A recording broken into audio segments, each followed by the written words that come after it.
Good evening, everyone. It is now 6:04, and I would like to call the Planning and Zoning meeting to order.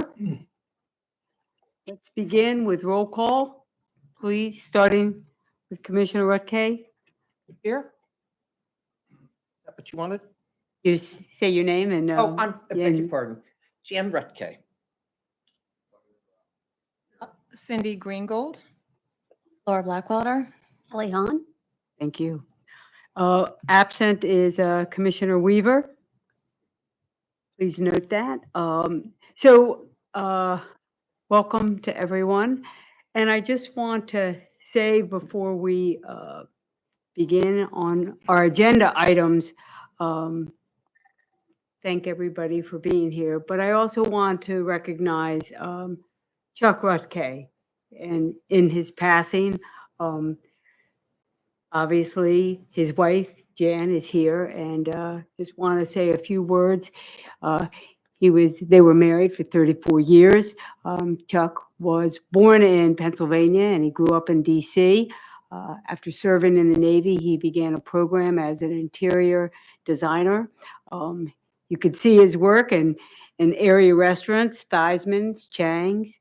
Also, there's some building in the town that he gave his influence and his knowledge to. He was a member of our town council, and Jan and Chuck moved to Chesapeake Beach in the late 90s, and immediately upon their arrival here began to give their service to the town and to the community. So he's always been very active as Jan, and I just want to recognize him as a husband, a father, grandfather, our friend. He leaves with him 7 children, 11 grandchildren, and 2 great-grandchildren. So there will be a celebration of his wonderful life in the spring when the weather gets better. And please know that if there's anything that we can do, we are happy to. Having said that, I just want to give you a quote that I guess it was Douglas Adams, who is a humorist and a British author. To give real service, you must add something which cannot be bought or measured with money, and that is sincerity and integrity. So thank you all for your service. And with that, let us begin with the approval of the February 21st, 2024 Planning Commission agenda.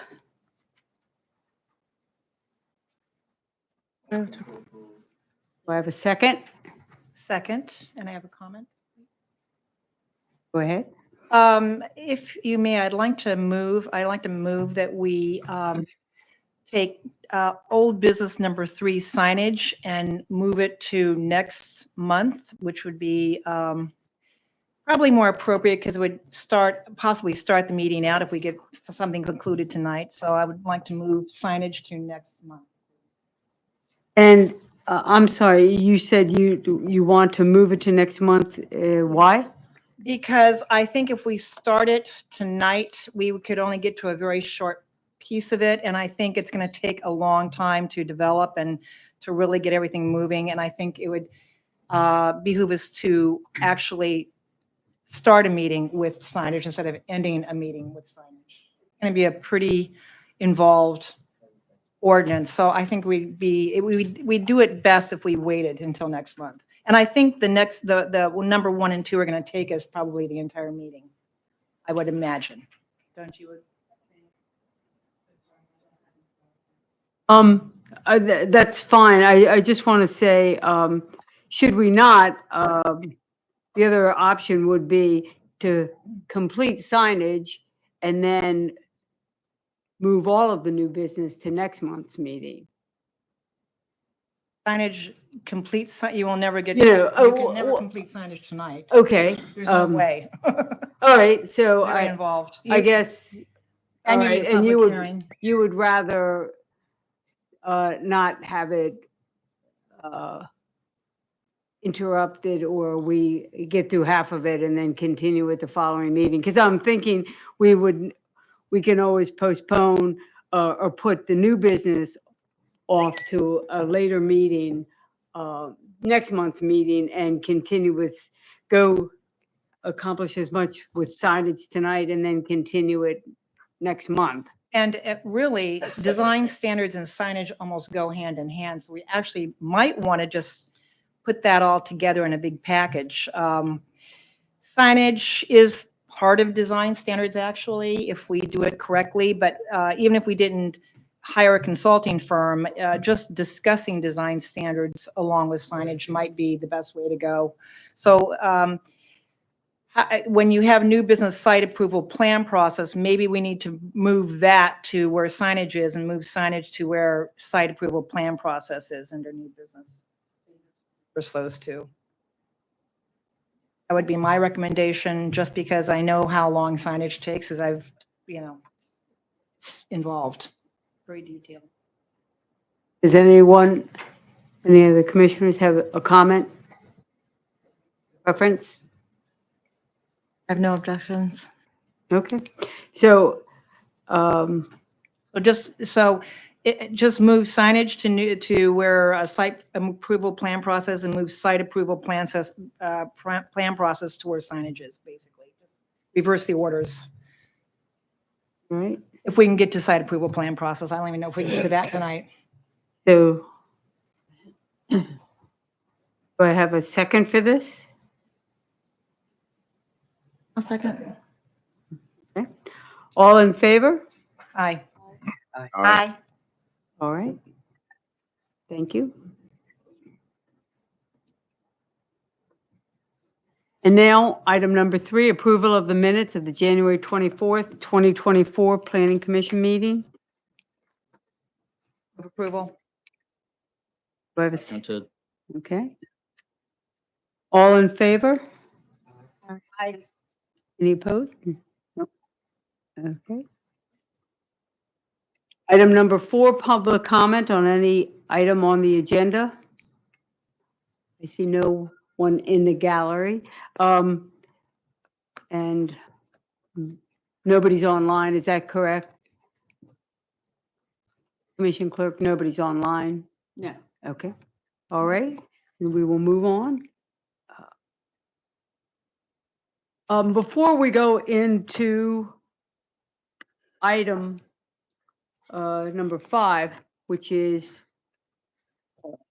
old business, I just wanted to give everyone an opportunity to think about this topic possibly for next month as well. I had a meeting on February the 12th with town administrator as well as town council Jaworski and Jeff Holtz. And the reason for this meeting is to discuss the Coastal Resiliency Steering Committee with possible, I guess, collaboration with planning and zoning. As obviously, I know that the commission previously has talked about that they felt strongly that planning and zoning should be involved and have not only just review ability like others, but that we would also be able to make recommendations, as we felt that it was very relevant to planning and zoning work. So this meeting was to explore further that collaboration. And as the final plan has been sent to the state, and it's also been accepted and approved by Chesapeake Beach, we met to discuss this. Also, one of the facets of this discussion is that the individuals on the steering committee are actually, they are volunteers like the members of the commission who are appointed, but they do not complete, I believe, and the commission clerk can correct me if I'm wrong, they do not complete the code of ethics standard paperwork that we do as members of the commission. Right. So to me, that's very important, because obviously our weigh in and our recommendations, it has to be that everybody realizes and understands that each of us don't have a dog in the fight, that we're very objective. And with the the coastal resiliency coming under planning and zoning or working in collaboration, then us as voting and a voting commission and making recommendations. For myself, I think it's important that as far as our opinions and perspectives are seen as totally objective and having no subjective response to whatever is being presented. So right now, there will be obviously Mr. Foltz. He was open to the idea. And we also want to take the knowledge and the expertise that the steering committee has given. And so we don't want to, I think it would be a great guide for us. So I think at this juncture, what we would do is I would like for us to have a joint session with the Coastal Resiliency Committee and Steering Committee and just talk about areas where each of us is not acting independently in a vacuum, but we're actually working in concert with each other. So right now, in regards to, because this has impacts for the entire town. So we can also, with this collaboration and working together, we can take what they have determined as well as put it with our planning background, and I think really make a stronger organization, a stronger group. So I am waiting to hear from Mr. Foltz to see when he's available, as well as the committee. He was going back to discuss this with his committee.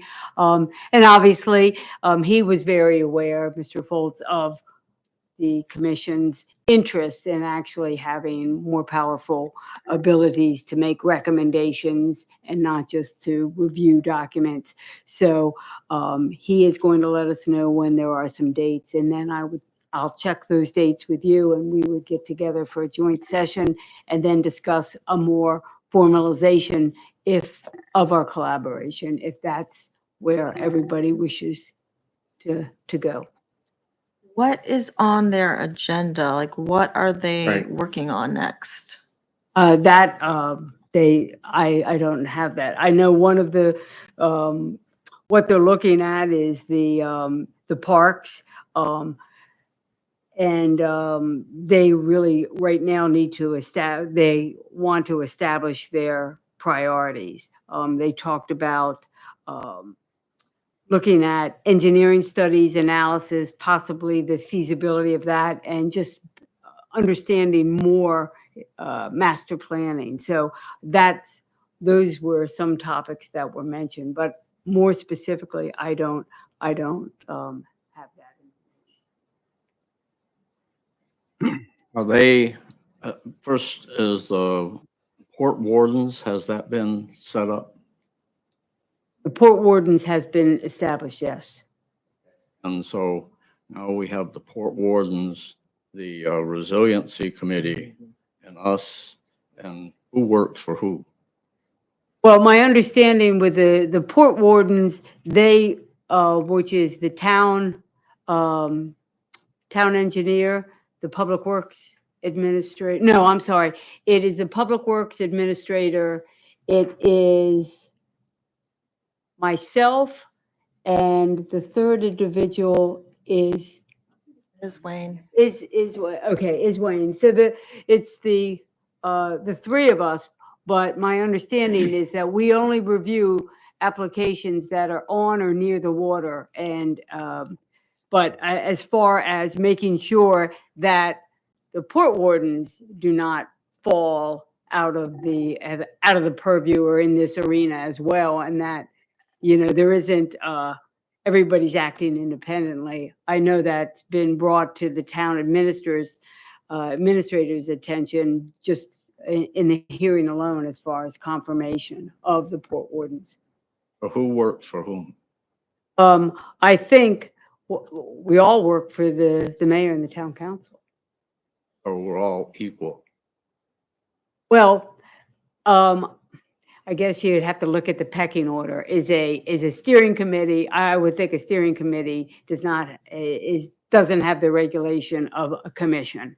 And then the port wardens, I believe right now it will be determined what determination that the port wardens make about zoning. I would think absolutely, or building has to be reviewed by planning and zoning.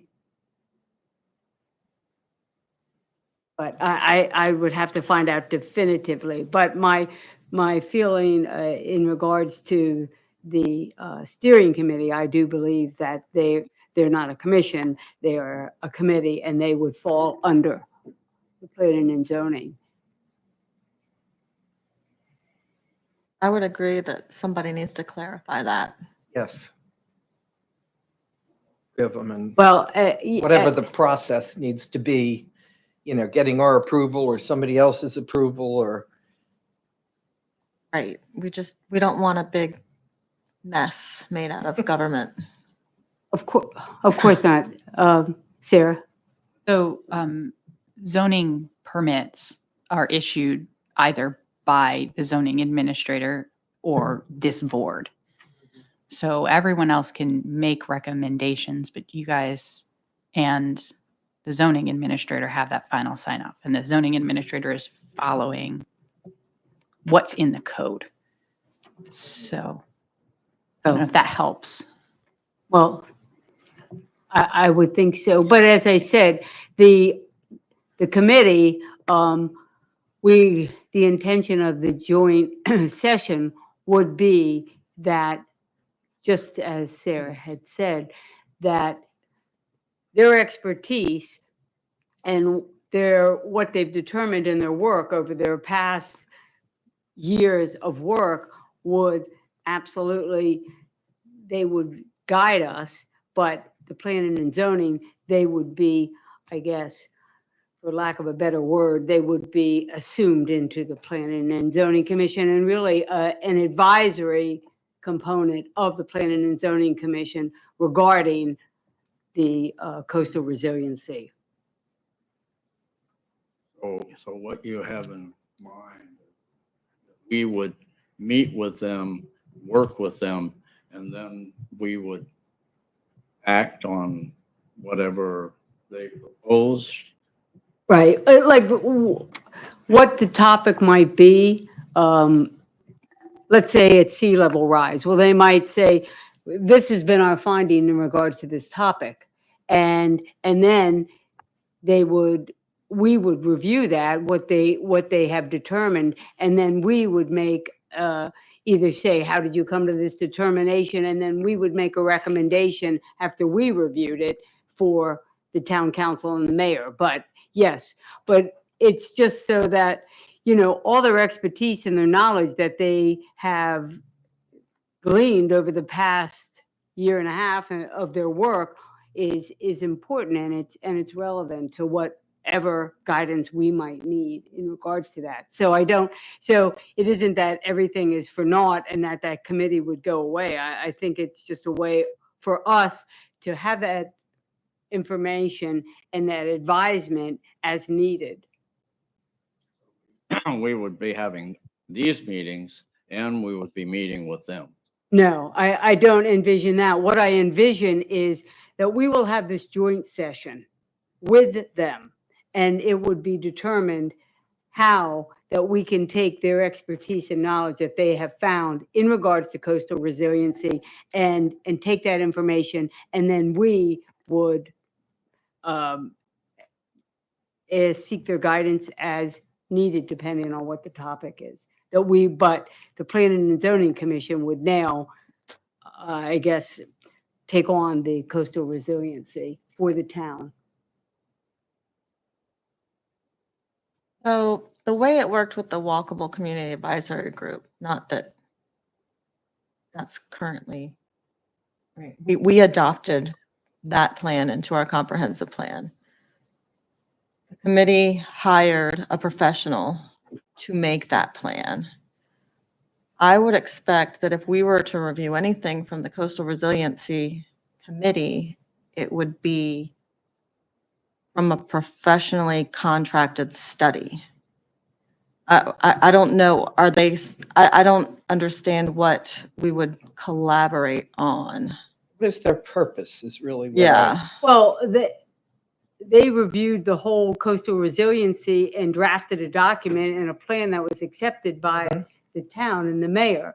So those were their findings. These were their recommendations. For example, let's say it came to be that based on sea level rise, we need to move the location of the water park.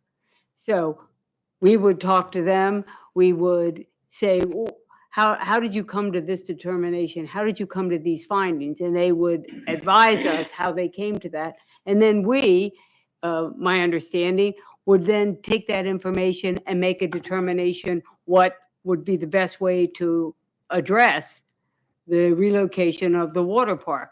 But they would take their advisement. So all of their expertise and their knowledge that they've had and they have identified and researched over the past year and a half on the work on the steering committee just would not be void and in a vacuum. That's if they're recommending it without a professional study, it is in a vacuum. So unless they're getting Well, a professional study for not- that, then not necessarily. There are people on the steering committee who have expertise, but whatever finding that, I mean, no different, I think, than us, that I'm sure they have had advisement as far as whatever topics. None of us have expertise in specific zoning, but we have a town planner to guide us, and I think they have people on their committee as well who have engineer backgrounds, who have expertise. But the initial opportunity is for that we would have a joint session and to find out, what is the best way. I don't want to say that we are immediately going, that we are just assuming them and not attach value to what they found. But I think they recognize, as does the town administrator, that the Planning and Zoning Commission has a very important role in coastal resiliency and its impact on the town and how to make sure that we address those issues. Madam And Chair, yes, a couple of thoughts. First of all, I would think that their report alone, which as a result of all of their efforts, and it's been, that coastal resiliency report has been accepted by the town, that would guide us and that we wouldn't necessarily need to go to meet with individuals. And then I have a question, which is, what is the purpose of the steering committee? I guess I think it's complicated to try to involve them. All their body of work is where we have access to it. And I don't see what we gain by going to them as a group. well, I can appreciate that, but I just want to say that it could very well be we are going to meet in a joint session. They have made a plan. The plan has gone on to the state. The town council has adopted the plan. But I'm not saying that we are going to meet regularly. I'm saying we will have this joint session. Any questions that we might have or about us assuming over what their findings are, they're going to share with us. They're going to share. I'm not saying that we will meet regularly. I'm saying that before the Planning and Zoning Commission would take over the steering committee's work, that we will have a joint session with them. So I'm not necessarily saying that we will meet. This is another meeting to add to your agenda. I'm saying we will meet at this joint session. And then from there, it could very well be we meet one and done. And then if in the future there was some issue that we were like, I'm not sure about, we could always speak to their chair. But the steering committee was set up by the mayor to look at this issue. They've obviously made recommendations, they've made a report, and so it was of value to the mayor. So I think all of that work is just, I think it's a way for us to have that knowledge and information to now take the work over. Question? Madam Chair, is there a way that maybe just the chairperson of that committee could come and visit us at our meeting instead of us colluding with 5 or however many people are on that? I just think it would be unwieldy for us to have a meeting of 5 or 10, whatever, how many people that would be, but one chairperson could address us and share with us the report that they've created. And, because otherwise we're going to be, it will be an all-night session of, well, we need to have this and we'll need to have that. And it'll just be too much, I think, involvement of too many people. I understand.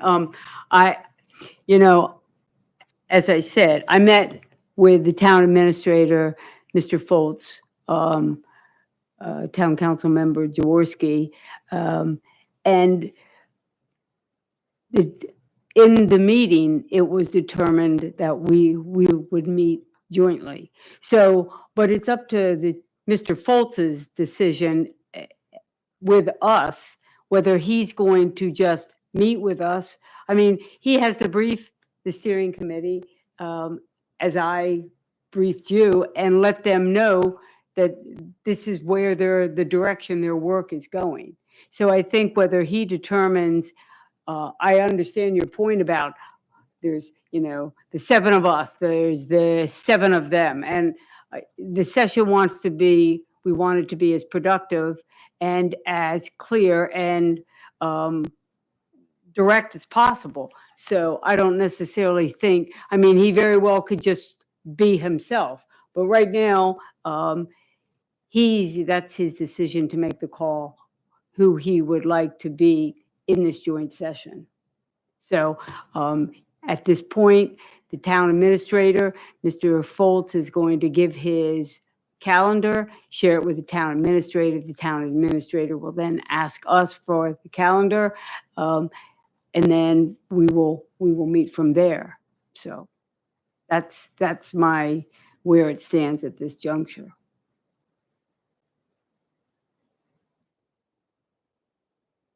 I think it'll be more clear after they meet on the 29th. Who meets on the 20th? That's what's on the calendar, town calendar This of February. coastal resiliency meeting, That's what I read, I thought. Yeah, I'll go back. but not with Excuse me. us. No, not with us. No. Yeah. Mr. Foltz is going to provide dates when he is at minimum where he is available. But he was willing to meet with us and wanted to meet with us as well as the town administrator. Obviously, he's done a lot of work. He's overseen the committee, and he doesn't want to see all of their work just like, okay, yeah, well, thank you very much. The report's that was good, but okay, now we're just going to, planning and zoning is going to take over those functions, and I guess you had good ideas, but we don't know.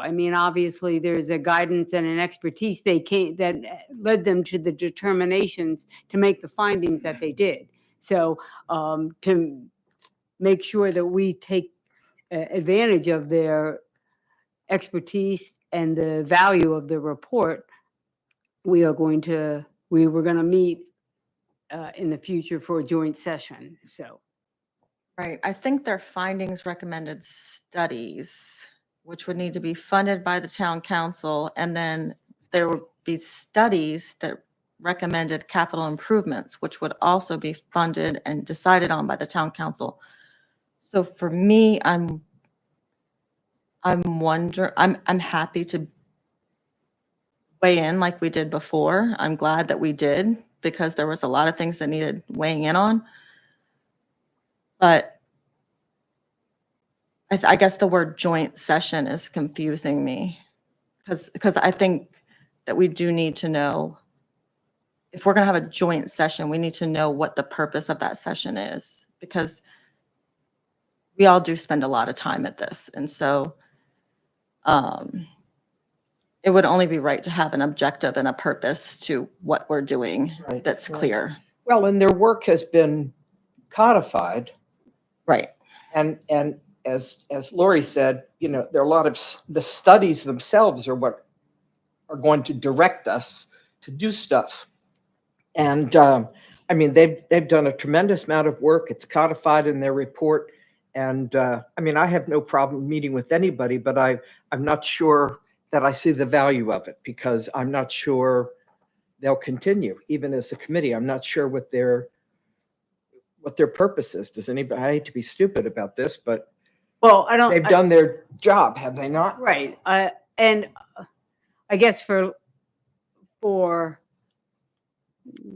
say this best is that the purpose of the joint session was to meet and to determine, basically to formalize that if the Planning and Zoning Commission was going to then take over coastal resiliency, this would be an opportunity for us to ask any questions of anybody on the steering committee about any area that we might want to know more information or what led them. But I think that's Commissioner Blackwelder is right. There are going to be engineering studies, analysis, feasibility on topics that we need to know more about. And the town administrator is well aware of that. And as far as the funding as well. But I think one of the ways, the reason for Planning and Zoning to take this over is the duplication of efforts. They've made their final report. So do they need to exist anymore, or do we move on from here? But I think the planning, Or do they pass it to the work wardens? well, that Right. remains to be seen. But, my understanding right now, the port wardens, they only meet and convene when there's an application for building along the water or on the water. So other than that, they don't convene. But I think the town administrator is very aware of what necessarily fiscally this could mean. So, Sarah, do you have any other enlightenment? They make a lot of recommendations of changes to the zoning, right? So yes, you have a paragraph that's the recommending change to the zoning, but it's possible you all might want more details on why they came to that conclusion. You guys ask a lot of good questions, right?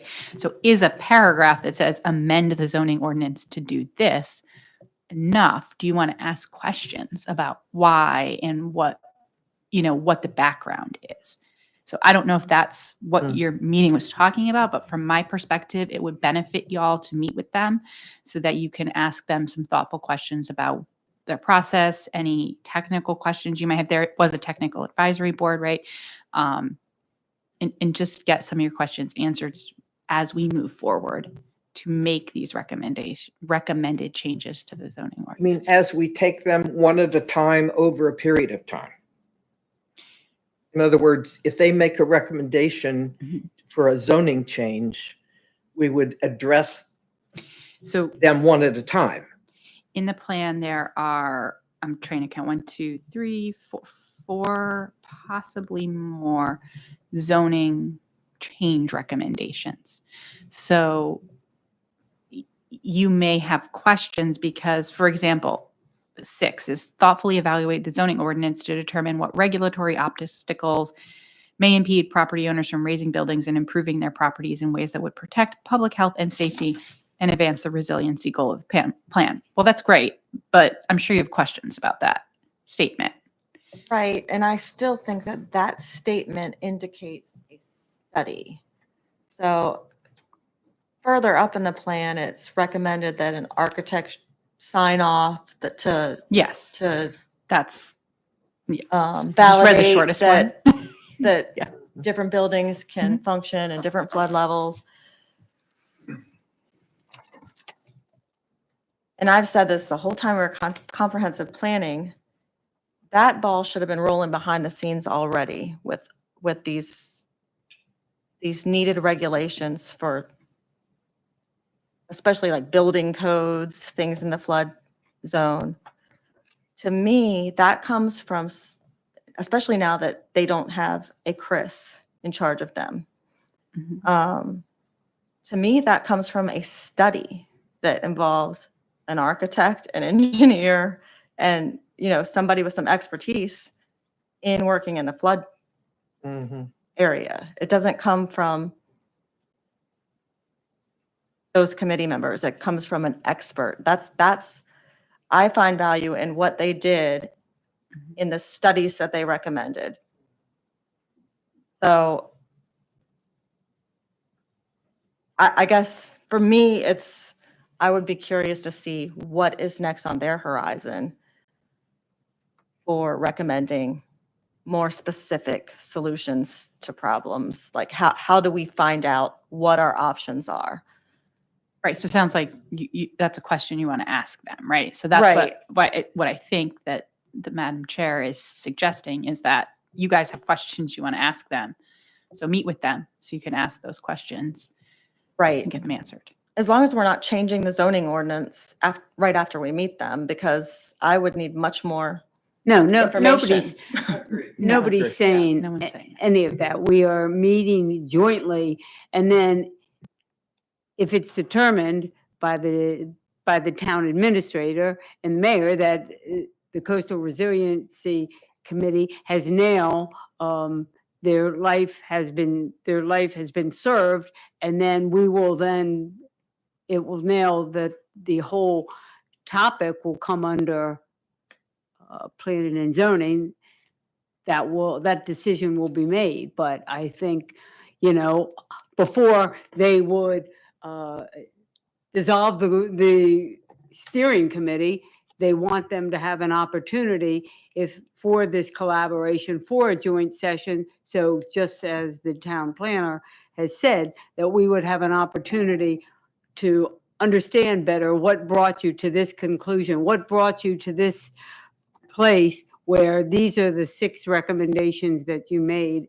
after your review. So I think that's where it stands. As far as as I said, the town administrator was present. She's very aware, as the town council, Jaworski, who heads this group, oversees them, understands the budgetary and the, I guess, type of analysis and assessment that are needed. And they understand that those type of studies, engineering studies and analysis, feasibility, all require funding. So, but obviously, it's an opportunity. The town administrator and the mayor can just say, your work is done, thank you very much, now we're moving on. But here's an opportunity for us in planning and zoning to meet with them and to find out, they look at their body of work and say, have some understanding of the conclusions they've drawn.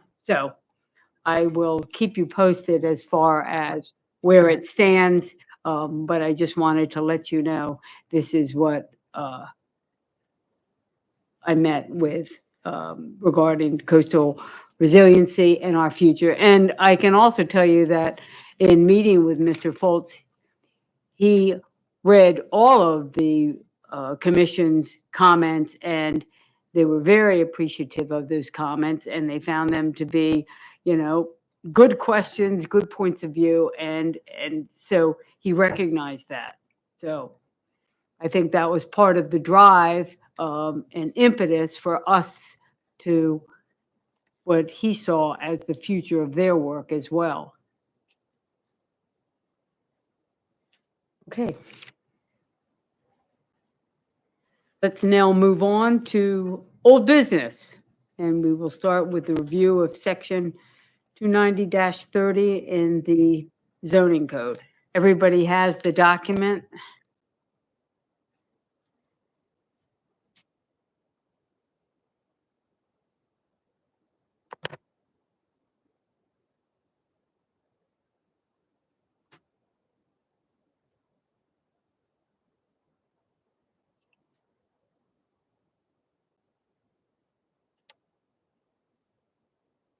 Everybody had a chance to review the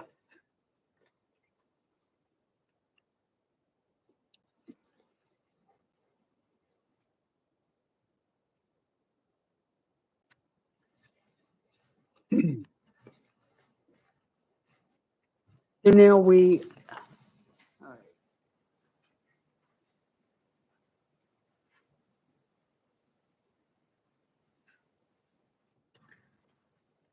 the document has now gone to the town council. So is there any further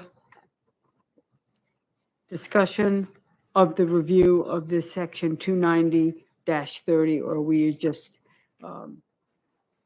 So last meeting, we had notes from Sarah, of different ways that people did count. What we're trying to go over, what are we trying to go over? Right. So last time we were kind of discussing it, but ultimately you decided to send the critical area regulations as they were over to the town council. So we didn't actually make any changes to these sections.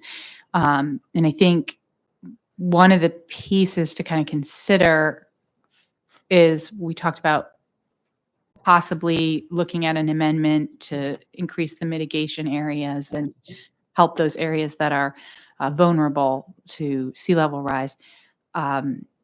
If you did that amendment, you could also make amendments to this at the same time if you wanted to revisit this. But right now, it went over as is because you wanted to get it sent over at the last meeting. But now the critical area amendment, Mhm. That had fines and penalties in it. Right. So And then this Mhm. has different fines and penalties. This has critical area fines and penalties in it.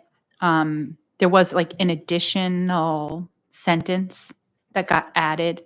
You guys directed me to add from the critical area commission. You can look up exactly what it was. I think it's in this memo. Sorry, I don't have it in front of me, but there was like an additional like you can charge this amount in violation. I don't know if y'all, let me see if I can. Well, until we see the final critical area amendment, we can't really change this. This went over pretty much as you want to see what comes back, what Yeah. finally gets adopted from Well, critical area before you look at this. Yeah, Until the that's right. town council Yeah. adopts the new critical Yeah. area. Yes, Then- it makes more sense to wait. That's what you're saying, yeah? That's what I'm saying. Yes. so do we have any,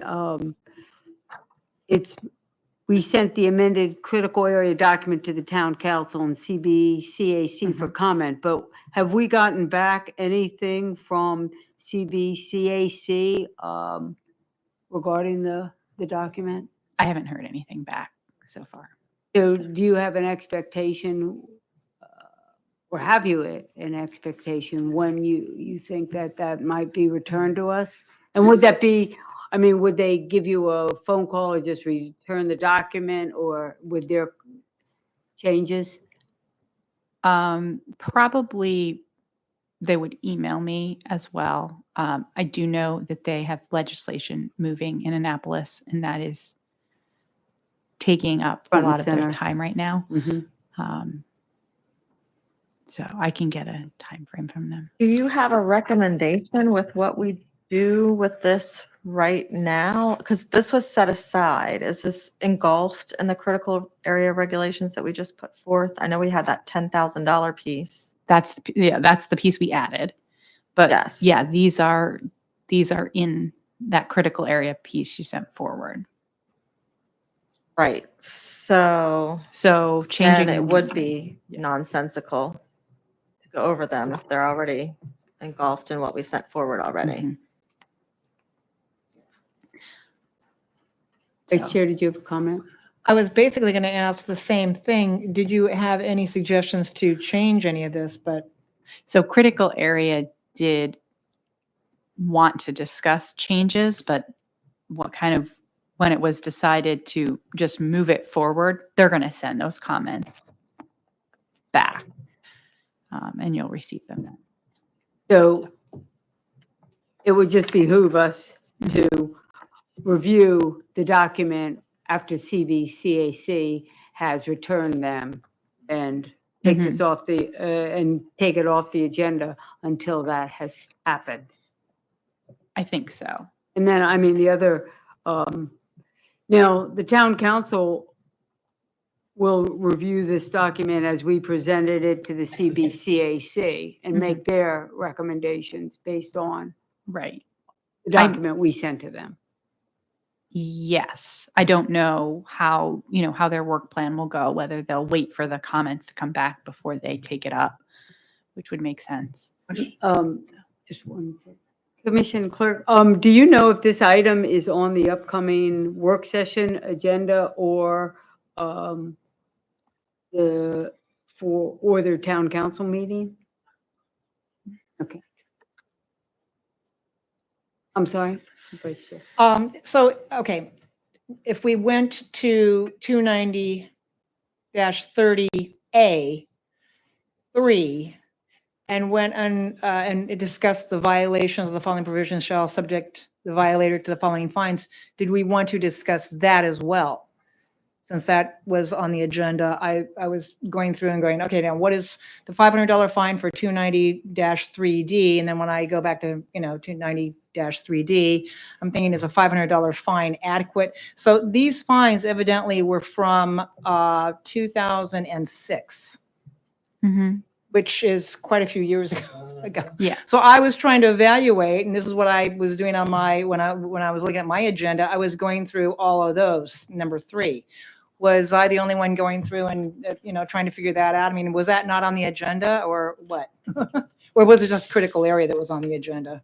Because I thought the whole 290-30 was on the agenda. So when you go back and you reference 290-3D, 290-11, et cetera, you go, wow, these were fines from 2006. It's now 2024. It seems like they should be amended to reflect the current inflationary times.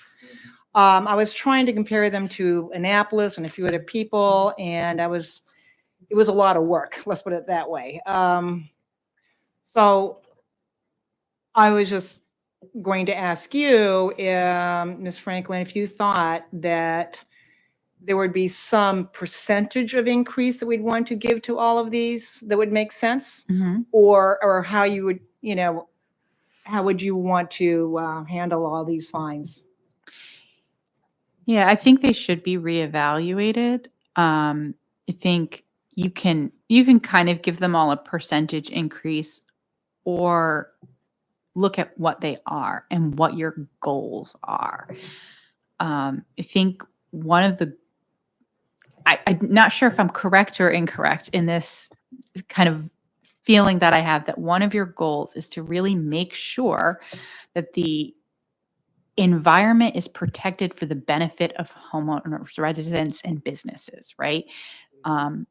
Because you guys know that when you cut down trees or remove vegetation, you're actually hurting yourself, right? And so even outside of the critical area, I think you want to make sure that those fines are substantial so that people are deterred.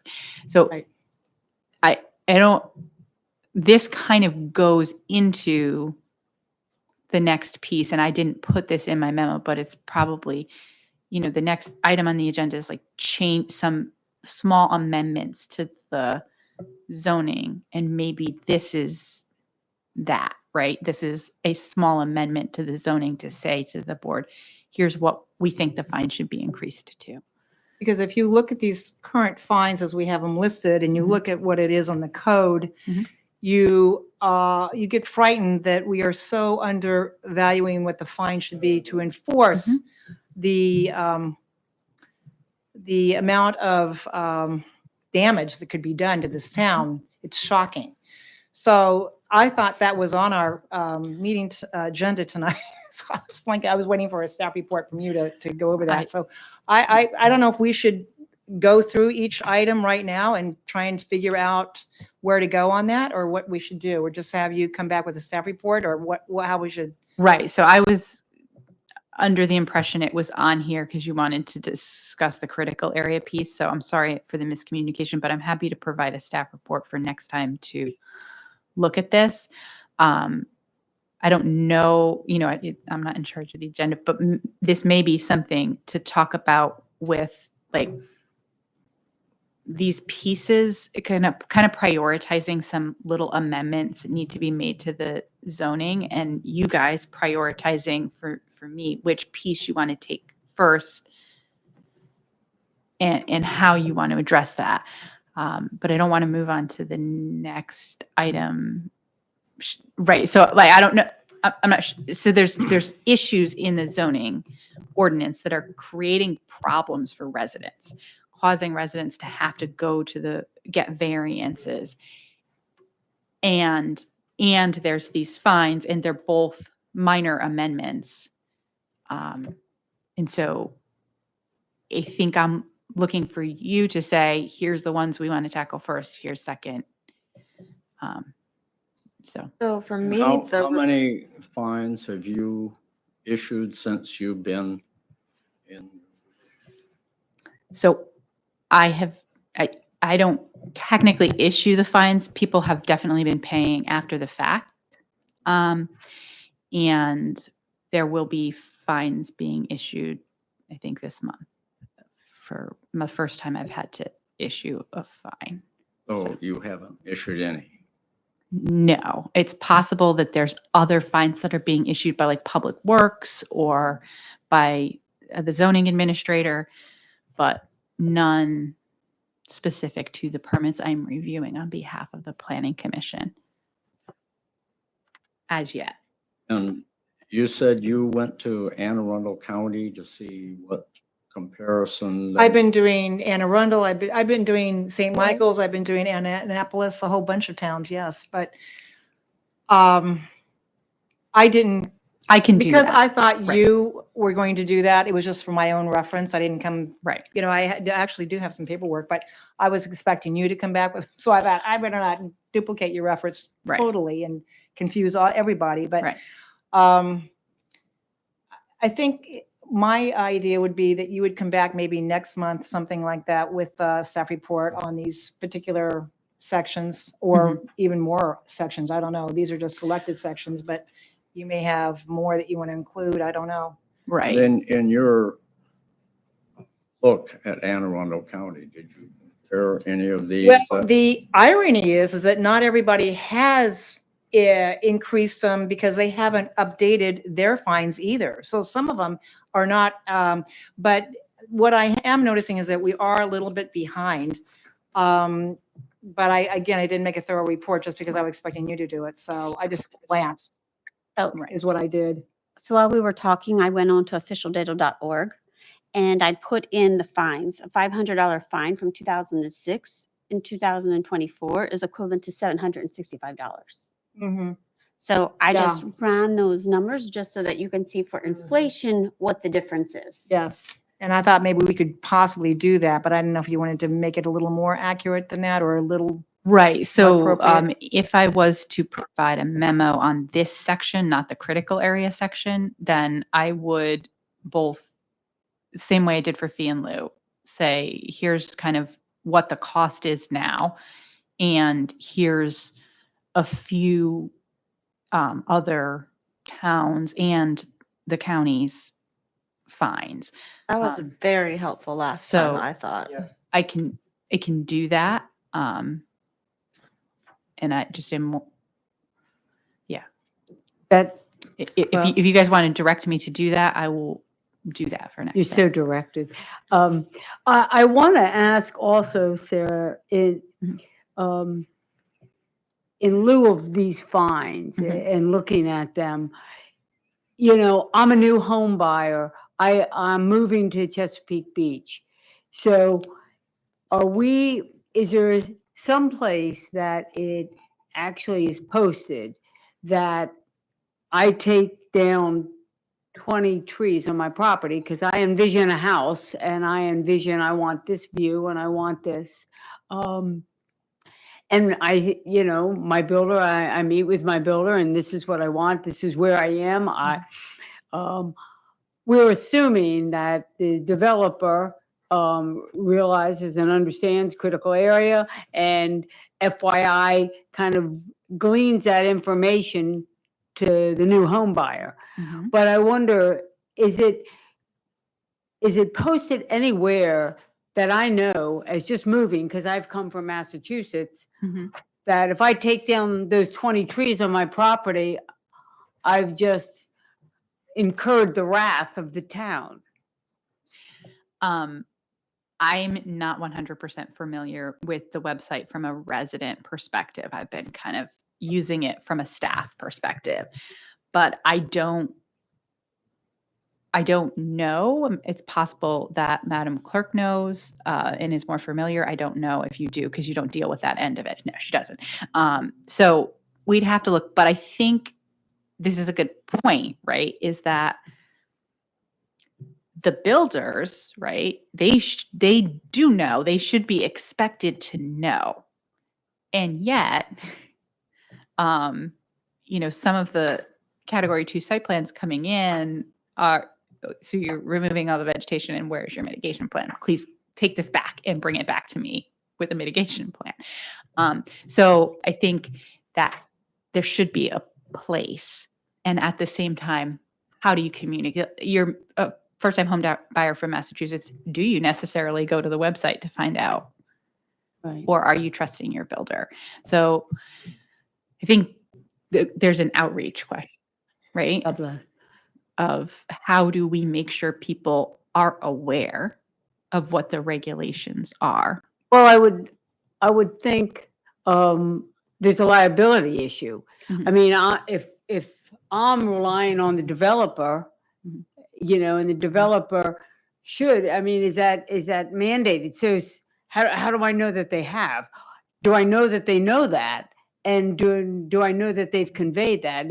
So that's what I'm saying. I'm from Massachusetts, and okay, sure, the builder says we can do A, B, and C, and I'm like, I'm all for it. But then, And they know they do know they're supposed to get a permit, and they can't To get work a from a site permit. plan. They cannot get a permit to remove the trees without coming through the town. so that is a given for a developer in this area. They cannot get a permit, right? Whether they're, I can't tell you that Oh, they're whether they- always getting a permit when they Right. ought to. But they know, They should know that they they need to get should a know permit. that And there the county, is a requirement before they tell me from Massachusetts, yeah, we can take these down. They know, they should be they should know, but they don't. aware, Correct. whether they choose to do that. Correct. Okay. I Correct. just, what I'm concerned about is that, in regards to liability, and before we get into these fines, it is known, is it documented, is it shown so that I'm going to buy a new house, and right then and there, before I buy my house, it says in the deed of that house, you cannot do A, B, and C without the town, Yeah. that's what I wanted as far as to know about the liability, because we can't, assuming this person told that person that No, there's like a first time home buyer education piece, right? A lot of people just don't know. And when we get into the next piece, I can kind of, it's described, it's like a person whose builder submitted a plan for a deck that went off their property line. And it was like, why does, we had to go back and say, like, you can't build on this other property line, but even none of them understood that. And so there is, and I don't know if it's a first time home buyer, it's a, builder who's not familiar with the area.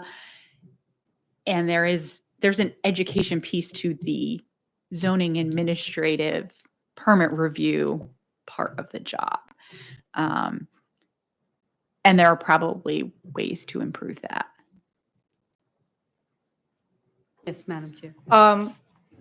Ms. Franklin, there are a couple of things I'd like to request when you do your comparison shopping on your staff report. And one of them is I'd like you to find towns or cities that are on this side of the Chesapeake Bay. I think there's a difference in costs and factors and what people expect as far as how much they spend. It's a little bit less expensive on that side of the bay than this side, from my experience. So I'd like towns that compare on this side. And also, except for St. Michael's, I will sometimes use, but even they will have a difference in how much things will cost over there. And I also want you to make sure it's the right timing, like their violation fines are, within the last year or two, like 23, 22, 23, if you can find them. A lot of people aren't updating, I'm noticing, and that was my problem. Mhm. And that's why we may have to do, what, Kelly did, which is, start with some kind of an upgrade and then actually compare it and then actually go to the violation itself and see if we think that is enough enforcement factor, that's what we want. We might have to do that. I don't know. But if we can try and be as current as possible, that's my other big question. And then if it matches the violation, because as I'm looking at that first one, 293D, I do not see how even 20 years ago that $500 matched that level of potential violation. So I think we're going to have First one. I'm talking about 293D as in dog. Yeah.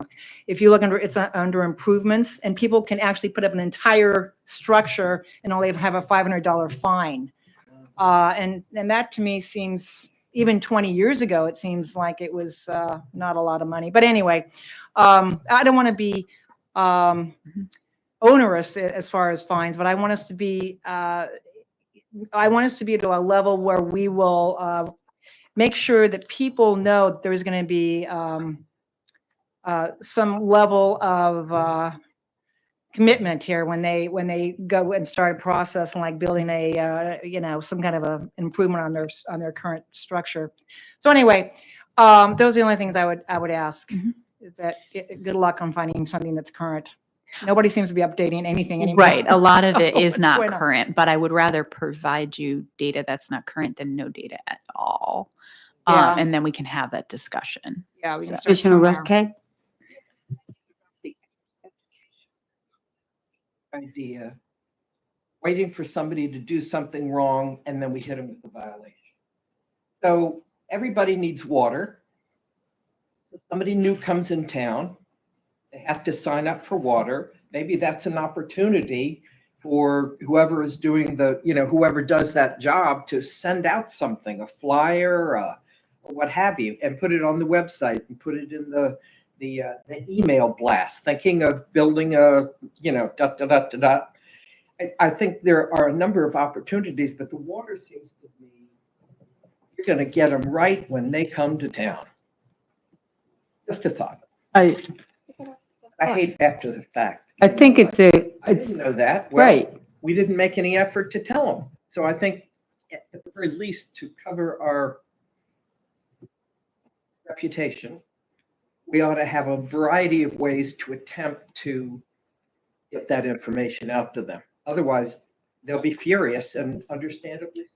Right. Well, I think that's, I think the water is a very good idea. That's why I thought about the deed of the house. I mean, if it's instituted it's known right there at closing, but I think that, I think you're right about the water. Everybody needs water, but I do, you know, I totally agree with you that, you know, we're gonna immediately annoy our new neighbor by saying, oh, by the way, you now owe us this amount of money because the 10 trees you took to have your view improved, you were not, that was We have to without make permit. multiple outreaches. Yeah, and right, and I think that's And correct. newsletter, are we doing a newsletter? I don't think so. That newsletter. Don't say It's that. just- You, It's just one more we'll opportunity. put it on you. It'll be put on. Listen, been there, done that, don't think I'm gonna do it again. My point is, though, that we should find the opportunities to tell people instead of waiting for somebody to do something wrong and go, that's Right. $1,000, buddy. I totally agree. It's better to be people should know. I mean, if I'm building in Chesapeake Beach, and you can't assume that everybody is from, you know, locally. I came from Montgomery County. No, they're not familiar with the water. Even People in locally. critical I'm areas sorry? don't- Even locally, I am surprised when my husband says, "Can we just do this?" And I say, "No, you need a permit for that." Like, there's just people who don't Right. think about the fact that you need a permit. And I to do think things have also changed. You know, maybe, you know, 25 years ago when you bought your house, and depending where, you had the freedom. And certainly in this area, because of the critical area, it's even become more, you know, paramount that no, you don't, you know, everybody is under that guise of, I'm a property owner, this is my property, I can do what I want. Yes, Madam Vice Chair, Chair. I will just make a comment that I've already talked to our administrator, Ms. Wall, about this. And because as regards to the critical area, we were going to do an outreach to do what you were talking about, and that is alert people to the idea that they have responsibilities. But it's, as you know, we look at the fact that half the town is in the critical area, or more than half the town. It's a lot of people we have to notify. But we were talking postcards, we were talking maybe in escrow papers, there could be some form that the town, you know, there's a lot of different ways, but also our website needs to be improved. It's not easily accessible on our current website. I also talked to Prince Frederick and their people down there who are in charge of critical area, and they have done a remarkable job of a video even. They've got a video on their website about the critical area and what the responsibilities are. The DNR has got information. There's a lot of information that everybody from the state down to our local, you know, county has as far as what our responsibilities are. But you're right, as soon as they buy property, and even the people that have had property for a long time, we need to go back and remind them what, you know, that they do have all these responsibilities. So I think that is the next thing we need to do. Once we get the information back from the state on the critical area, we need to then work on, okay, now what do we need to do as far as outreach? And so I've already started some of that work, that process. And I know, as I say, I've talked to Holly about it, but I think we come together as a group and you know, brainstorm this, we'll get out there, but we have to inform the public. There's no question. That's all I have to say about that. Any further comments? So we are moving on from zoning ordinance, from the 290-30. We're going to wait till you provide the memo. Mhm. in And I regards think to- that there might be more memos you want in the next part of your agenda too. Okay, okay. So that includes item 1 and 2 of the old business. Is that correct? Well, the No, two zoning we have not piece, done yet. yeah. I'm sorry? Number 2, I wanted to done talk to you two. about, Okay. yeah. All right. Then we'll move on to the zoning ordinance. And Sarah, do you? So yes, so there's a couple of things that are happening with the zoning ordinance. And the biggest one or two have to do with decks, right? People are getting ready for summer. They want to put on a deck.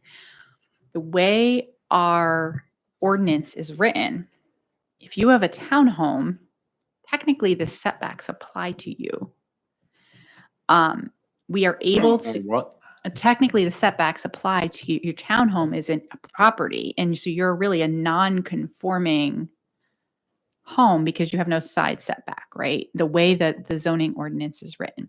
Now, the side setbacks, the way the ordinance is written, we can interpret those side setbacks and allow them to go to the edge of their property. But it's a little bit interpretation. However, the rear setback is different. And so there's two sort of situations around townhomes and decks. One, where you have a rear yard that is 10 feet large and you need a 5-foot setback for your deck, you now functionally can't have a deck, right? You have a balcony. And so that's one piece, is this rear setback is actually limiting people from having decks. And then decks were in the past approved that go to the property line. So that feels like a fairness and equity issue for folks, is, these things were approved. Now we're saying that it's not actually allowed, so we can't approve it. And then you're looking at your neighbor with a deck, and you should be able to have a deck too, right? And then the other piece is that with townhomes, sometimes there's very little open space because the open space is this communal open space that the developer created. So now, since this is one lot that you individually own, it's subject to an open space requirement. So you functionally cannot put a deck because you're going above the open space requirement. So we're having this issue with permitting decks in townhomes where the community does have the open space. They do have the setbacks between the buildings, but the townhome regulations are really meant to apply to the developer of the townhome community, not to the individual homeowner who now owns it. And this really is for all attached single family dwellings, right? Where you have the attached and then you have the community open space. So on that piece, I think it's worth looking at and saying, can we allow people to have a deck that goes to their rear property line when there is a setback between buildings already? And can we allow people to exceed the open space requirement when the open space requirement is met in the public areas or the common areas of the townhome? So that's the first issue that is coming up most frequently. And then related to that with decks is where you have a house where your setbacks are grandfathered, right? So your house is 2 feet from your property line. Now you want to put on a deck, and this town planner is telling you you have to have your deck 3 feet in from the edge of your house. That feels silly. Or you have to go for a variance, and you have to pay for the variance. You have to go to Board of Appeals. And I think a deck reasonably, right, could, if you're already non-conforming, as long as it's a certain size deck, could just match up with your home building lines. So those are the issues that are becoming, there's more and more applications coming in for decks, and we're having to deny them. And then these people are all going to be having to pay to go to Board of Appeals. Board of Appeals is going to have this long list of people who want decks. And so that's why I'm recommending that piece be considered sooner rather than later. There are also some issues with retaining walls that doesn't have any design guidelines. Each retaining wall is permitted separately without consideration of other retaining walls. So this can have impacts on your steep slopes, water flow, mitigation, design compatibility. So that's not actually in the zoning ordinance, but that's something that I think it's worth thinking about. Also fences aren't in the zoning code, but lots of people are putting in big privacy fences, which you want, but that also changes the feel of a neighborhood. And you're the planners, right? To say, do we want, what kind of are we looking for in the neighborhood? Solar panels have no regulations, so we're just kind of permitting them, but they do have visual impacts on the community. And then steep slopes has sort of applicability concerns in the way it's written right now. I think it was intended to apply to a specific area of town, but it applies to all areas of town. Whether it ought to, what kind of regulations around that, I think maybe need to be thought about. So those are the main issues that keep coming up here. And then I also have the other concerns kind of that you all have brought up. Remember, I had the list. So that's what that is. Yeah, I think that we discussed somewhat in the compatibility about certainly the fencing, but we didn't look at, the types of fences, like the construction fences, the orange. But certainly absolutely, I think when there's nothing regulated about solar panels and then everybody, now they want to be conscious and are conscious of the environment and how to, improve reduce their electricity bills and then there's nothing now, and we're talking about design and then everybody just, has a yard full of solar panels or they're on the roof of the house and absolutely all of these things impact the composition and the appearance of the neighborhood for sure. Madam Chair, I have a question. So let's say you have a neighborhood that has bylaws and the bylaws list what you're allowed to have for a fence or a deck. Mhm. We go change the zoning codes and it does not conform or it contradicts what's in the bylaws that have been in place for years. What supersedes and what happens? So we are getting, so we'll get a deck, for example, the deck application where it was outside of the property line. The homeowners association said, this is fine, but it's not fine because it's outside of the property line, right? So we have to say, that's nice, it meets your requirements, but the town's requirements are that it's set back 5 feet, which then functionally means for that homeowner, unless they want to pay for a variance, that they can have a 5-foot deck. Means So they can? they can only have a deck that is 5 feet deep, which is a balcony, right? So the town supersedes the Yeah. bylaws of the town. Yeah, they can't get a permit. Whether the homeowners associations are evaluating it based on the bylaws, I don't know. I just know that when you're in a homeowners association and you apply for a permit, you need their approval first. I can't say what their process is. That's not our role. Before, so I used to, just so you know, I used to be Ridgefield Station HOA president. Mhm. So before the process was that the homeowners would come to the town and the town would review it. And then if they reviewed it and approved it, then the homeowners would submit it in the HOA system Mhm. and it would get reviewed by the HOA to make sure that it conformed.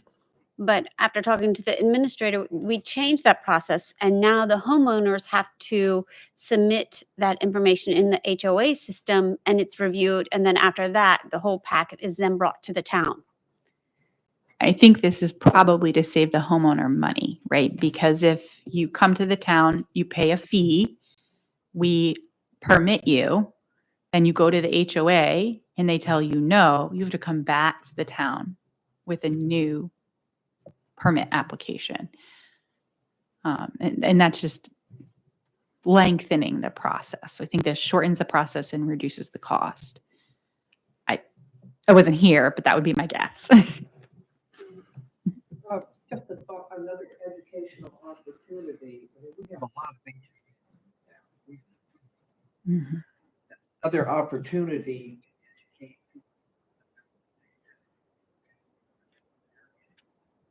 Etc., regardless of what their association may be willing to allow. Certainly educate all the HOAs as to what the rules and regs are, so that there's a. I just hate the idea of somebody doing something and not having any idea that they were just That's a great idea. wrong. Yeah. Because we haven't made the effort. I have a question about the deck problem. Mhm. So I guess the question is, how do you address it? Because there are so many different as-built properties. Would it be easiest to say, if your property was built before yesterday, you can go all the way to the lot line? Or is there, Mhm. I think what we've all been wanting to do is avoid Tetris for buildings. Mhm.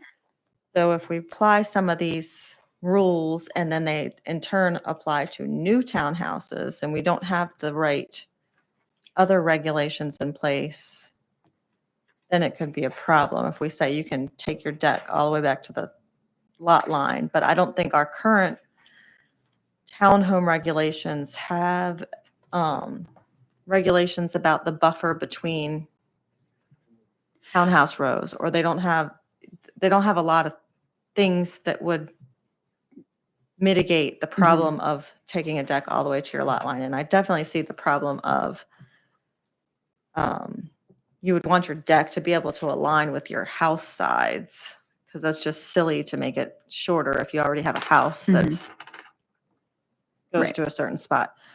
So I guess, yeah, Right. what's your recommendation on how you deal with that?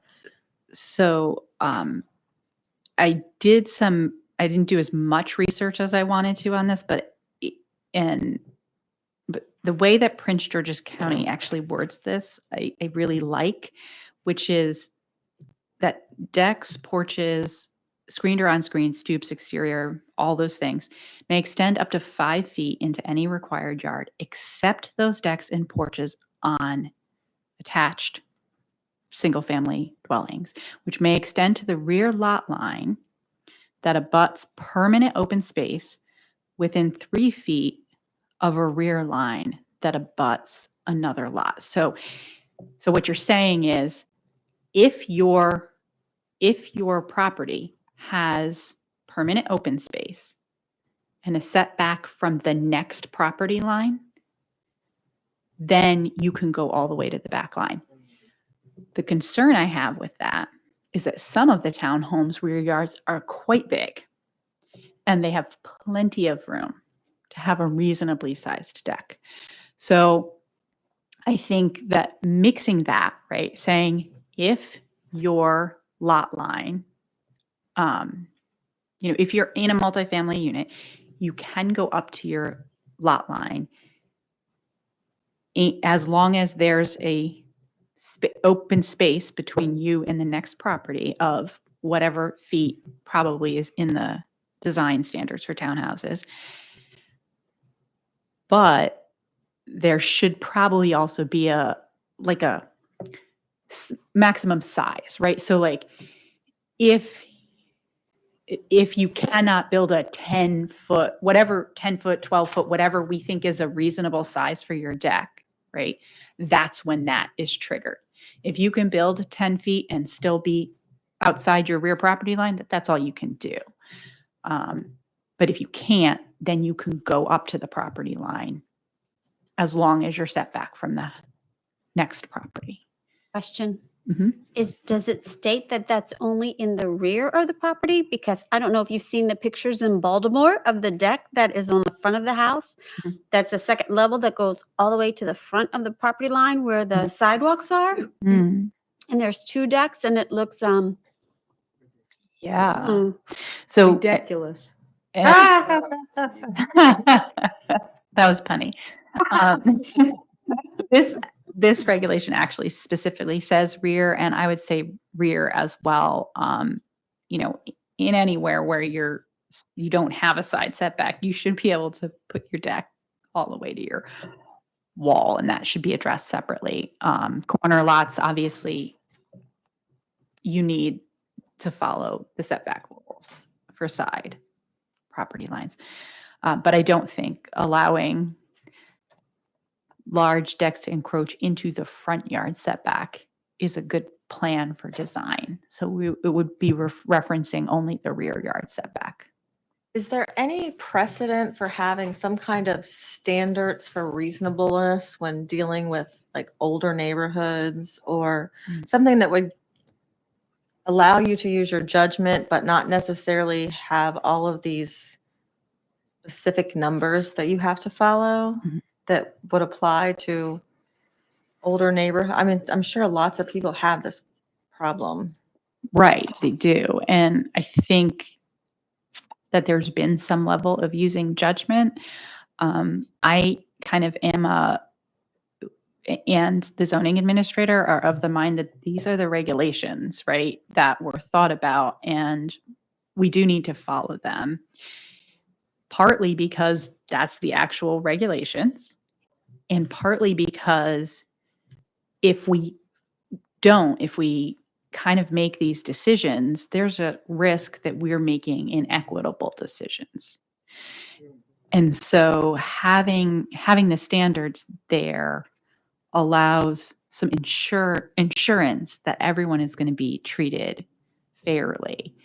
And unfortunately, right now, the people aren't being treated fairly, right? Because they can't all have Right. decks because of this. Well, So, me? yes, Oh, you. okay. So it sounds like we need to make a series of if-then statements, but I would not want those same statements Mhm. to apply to development going forward. So new townhouses. Because technically, the people building new townhouses should be abiding by the open space. Like, we don't want Oh, I see. these regulations to have a developer maximize Mhm. the Didn't- impervious Mhm. versus the open space that we tried so hard to create. And if they are going to apply to everything, including new building going forward, I think we need to relook at adding some of the things like, I have the terminology on these, the buffer between, Mhm. Well, so that's all Everything. in here, right? So there's Yeah. design standards for townhouse development. Mhm, So that's when you're building new townhouses, these are the regulations. mhm, The thing is that they apply to development, not once you've sold those to individual homeowners. right. So it just is a matter of crafting it to say, you know, in individual proper. I'll craft language, right, Mhm, for you all to look at if you're all in agreement, right? This is the question: is do you all believe that we should try to allow the decks, or do we believe that we required that open space for a reason, even on their individual property, and it should be the way it is? That's the question for you. I have an opinion, but that's just my opinion. You guys are the ones who decide that. Well, I would like to hear your opinion. So my opinion is that townhome owners very frequently use their second story as their main living space. And so then for them, real use of their backyard is through a deck. And so that we should allow them a reasonable sized deck.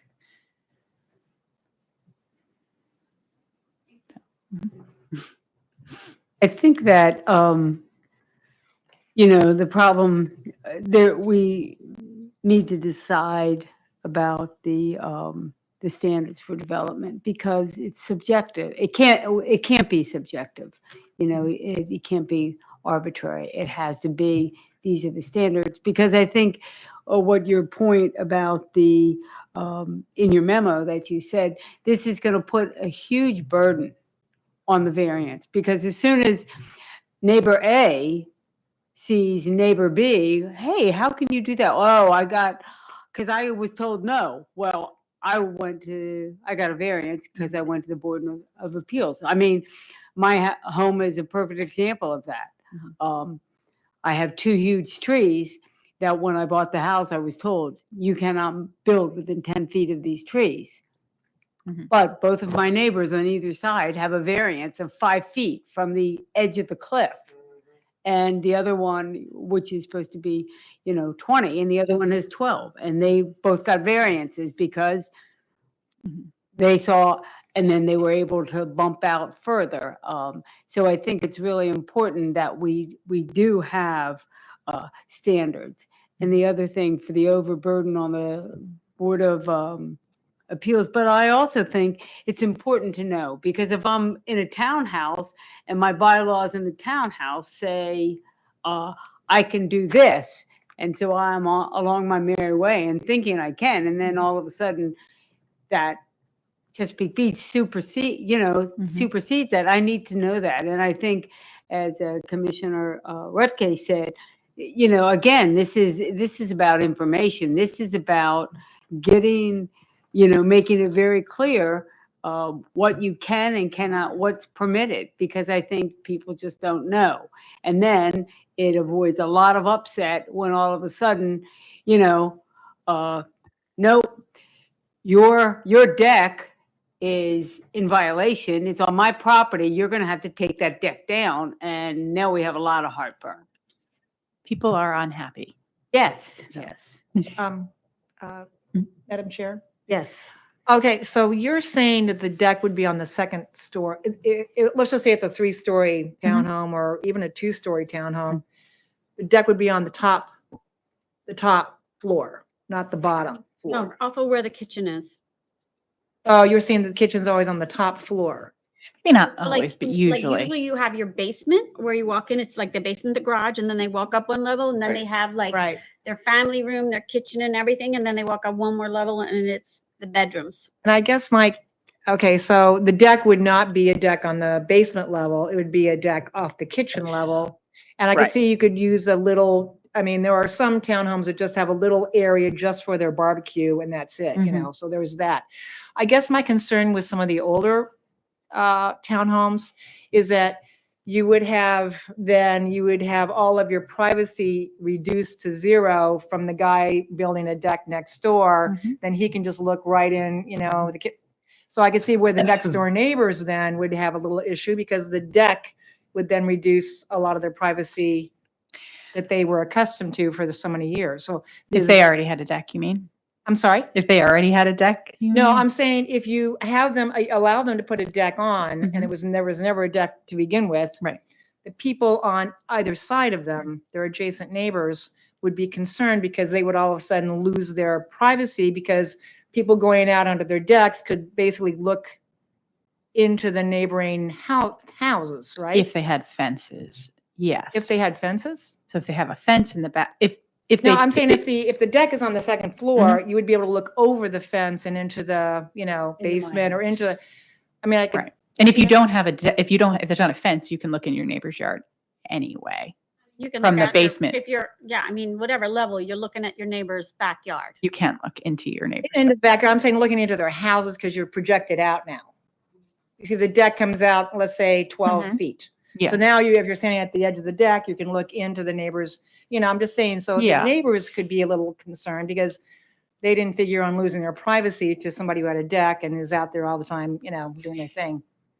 Yes. The thing is that right now, most townhomes have many decks already existing that some of them have been permitted. Some of them, we didn't pull all of them because it's a lot. But this particular, there's several that have come up, but this particular one that I'm thinking of, it's like a block of 5, and 3 of them have decks. Go all the way to. the Which front. development are you referring to? Is it? Seagate, they've all got I all don't got decks think over it there. is. I have to look it up because there's actually a whole bunch of them. So I'm not Well, remembering. I'm sure some people have the expertise to build their own deck, and so they do so. And then other people don't have that, and then they hire somebody. So So, the question yeah. though for us is, do we want to direct you to create language that will allow people to have a reasonable deck? Correct. That's the question I'm asking. Yes. Yes. So, and then you'll come back with language that addresses the issue that you're seeing Yes. that will not create Tetris for buildings in your developments. What do you mean by Tetris for building? Just cramming too many townhome units together. Like you, as a builder, you want to provide a deck and these amenities and stuff, but if you're allowing everything to go to the lot line, but you don't have enough, We have setbacks in the Building code size. already for Yeah. new developments. We've already Yes. got that in the code. Right. The So new it's developments just are making already sure. set. These I are for think- the older. yeah, just doing the sanity check of, do these regulations that we put in place accommodate these new regulations that might allow things to go to the lot line? I think what Commissioner Buckwalter's point is making sure that when I draft it, that it's clear that it only applies to the individual property owner who owns that one individual townhome and not to the like that the standards for townhouse development are still what applies for a new townhome. Yes, that Community. is exactly. Okay. So we're doing it for an individual townhome in a community, in a townhouse development. Really, we should probably use the word single family attached dwelling because there's the lot coverage issue is in another area that isn't, I don't think it's a townhome. Oh, no, it is a townhome So development. single family. There's several, there's single family attached units. One of them is like this isn't the deck issue. This is another issue of mitigation on something that's owned by a property manager and rented, and they're attached units. So that's aside, and that's covered under here because they can mitigate on other parts of the property. But then you have the individual property owner who owns their unit and has a property line that belongs to them. So it's just a matter of crafting the language so that that person is allowed to build a deck. But if the developer is going to build a deck, then I don't know the code reference, but regarding townhome design standards is what applies to them. Did I answer the right question or did I answer the wrong? Sorry. So you're going to make that distinction. I am going to craft the language to make that distinction. Okay. So in your memo, Mhm. You talked about several items, issues that we need to address, the Mhm. the townhome setbacks, the grandfathered setbacks, the decks, and then you itemized items that aren't in the ordinance but should be considered for addition. The retaining walls, fences, solar panels. So is your memo going to address, are we going to do all of these collectively? Is that possible to not collectively, but can we address all of these, at the same time? So that So we or is could. it- We could. My concern is like the deck issue is sort of a timeliness issue for Right. like, yeah, there's like there's 7 homeowners in the back of my head I'm thinking about, right? So I'm recommending that you consider the deck change next month so that can go over to council so they can get it Sure. changed so that people can build their decks. And then maybe the month after we look at the other pieces. So if you prioritize them for us, because, it's like buying a convertible, you don't do it in winter, you do it when the spring is coming. Right. So if you would also, Sarah, prioritize what you think that we should address sooner rather than later and give us an order, I would appreciate that as well. Vice Chair? So when you bring back a memo on this or a staff report on the deck, are you going to include the idea, as we have put in the new development standards, is that they would have to be compatible with the other decks already built? Mhm. So in other words, in one development, you're not going to have all different types of decks, right? We're gonna Okay. I mean, how are we going to do that so that it looks uniform within that one? Yeah, so I guess to some extent, I was kind of deferring to the homeowners associations on that because they have those standards, but we can certainly put that language in saying that it should be compatible with neighboring decks. I just wonder if we should. Language that defers to the homeowners We could, association yes, as well. also. Like, Mhm. you check they're compatible and they check they're compatible. No, Doesn't the homeowners association have to approve the design? They do, yes. They get it first. That's They right. approve the design, there's a lot of stuff that's reviewed.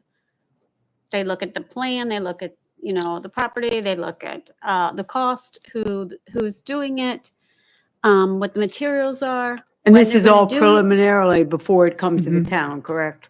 that's Ridgefield Station. That's not necessarily all Right. HOAs. None of them. I mean, if they don't already have decks, they may not have any standards at all. I don't know.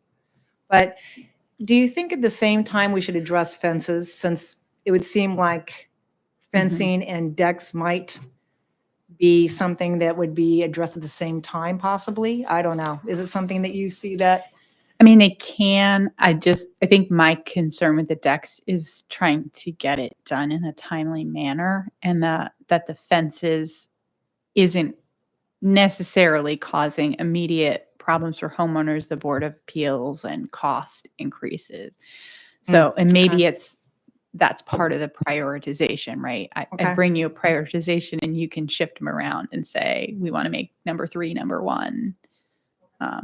Get those cities, fences, decks, and landscaping is what's It's coming pretty up. much something you want to look at the Yeah. same time because they might be somewhat, what would you say? You would want to look at that whole look together. You wouldn't want to separate it out if you were going to have it done at the same time. I mean, sometimes you have it done at the same time just Mhm. because you're going to have the wood guy out there anyway.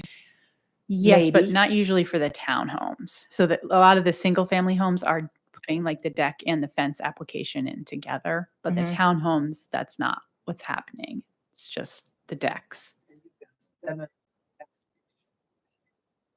Decks, is that what you Well, said?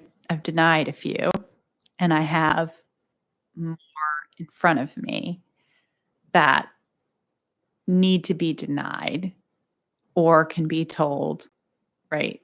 Like this is currently denied. Here's what's happening, like what's happening with the zoning code. So if we update the code Mhm. and this then allows the ones you denied previously, Yeah. would you then go back to them and say, hey, the code's been updated, please review it, and then you could possibly resubmit? Yes. So there's an ongoing conversation with some of those folks because they're saying, how do I get my deck? And we're saying Board of Appeals, and they're saying, how is it fair that I have to pay? It's an ongoing conversation. It makes sense that we would address it so that we alleviate that problem, Right. in my opinion. Then I'll bring the priority with your comment in mind. And it might be possible to just take each piece rather quickly once we get through that. Do you foresee the fence thing to be a difficult conversation? Because I can imagine that it could be. Right, I do, because you have that contrast between what it looks for the neighborhood, right? And people's desire to have that privacy in their yards. You have stormwater flow and space that a dog can use to dig, right? So you have a few more practical challenges, and community resident homeowner, concerns versus design concerns and neighborhood feel concerns. And I think that's I think everyone here is saying people should be able to have a deck that they can barbecue on and eat outside in July if they want to, right? I feel like you're all in agreement on that. And that makes that easier than, what should a privacy fence look like so that it also is not making it feel like there's no community on this street. Is that what you're seeing in the privacy? When you talk about the fences, is that most of the issues the type of issue? They want a privacy fence, which is the 6 foot. Mhm. Is that what's usually requested? People want to put in the 6-foot privacy fences. That means that the public works director has to say, okay, he's allowed to say, okay, you can do this, even though it's not what's allowed. So what's allowed in the code is actually 3 or 4, I think it's 3-foot chain link fence. It's all your, Wow. but the public works director can approve your larger fence if you explain why you want it, right? So in that instance, they don't even need a variance. they don't need a variance. He's just approving all of these, and they have design impacts. There's like a light and air component, right? And it becomes, one fence, maybe there's not a light and air problem, but now your whole row of fences, now we have a light and air problem. So do we want to require that your privacy fence can be solid here, but it needs to be open here? And if you have a townhouse, we went through this in Richfield Station. If you have rows of townhouses, and depending on the way it's developed, if there's one here and one here, and they all drain here, and then it goes down here, and you have another one here, and they all have fences, then the water flow is not going, and their backyard becomes all water. Then you're putting in a swale to deal with the water flow. And I'm asking people when I see slopes to put their fence up a few inches, but I'm waiting for a dog owner, because I, as a dog owner, would be like, my dog's going to dig a hole and crawl out under it. So it's a more complicated problem that might require more than one meeting. I think we can handle the deck issue in one meeting and allow these people to carry on with their decks. But I think the fence issue is going to be more than one meeting discussion. Well, if I may, Madam Chair, if we want to get this accomplished by next month, how are we going to have you bring back a recommendation, and then we have all the possible changes, and Mhm. it's going to be very complicated. I mean, I'm thinking you're going to have to, well, anyway, I'm just trying to figure out how we're going to get this all accomplished in 1 month and not have it come back With the deck. with amendment, with changes in what your recommendation might be. Mhm. So I think the deck language is probably not that intensive. So I can draft something, right? And then we can sit and go through and make the changes to it. And kind of like we did with the critical area ordinance, you can approve each change. I'll make them live. And then theoretically, right, if you're able to all agree on that, we can be done with it, almost like a working meeting. But I think if we add other elements of the zoning ordinance in, that's going to slow us down. Is it possible, Sarah, that you could, in the memo, give us a homework or some information that we could look at before the meeting that would be helpful as far as the deck, so that we can, when we come in, we're familiar with the different type of decking and what we're actually looking at, and help maybe streamline our approval or disapproval process. Mhm. So I think, yes, so this is really going to be just a setback piece, not Mhm. actually like a deck regulation, because I did talk about the spacing and all that kind of thing. That's sort of a separate piece. This is encroachments into the setback. So it might be a paragraph, but it might be less than that.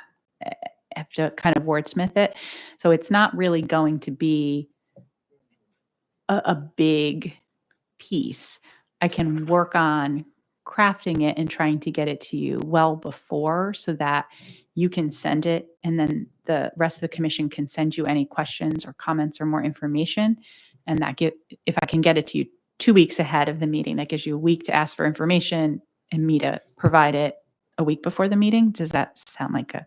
Yeah, because our next meeting will actually be 5 weeks instead of the 4 weeks. So that would give us some time Okay. to have the opportunity to do that. And I just want to remind everyone that in your sending a question, that we cannot discuss these Right.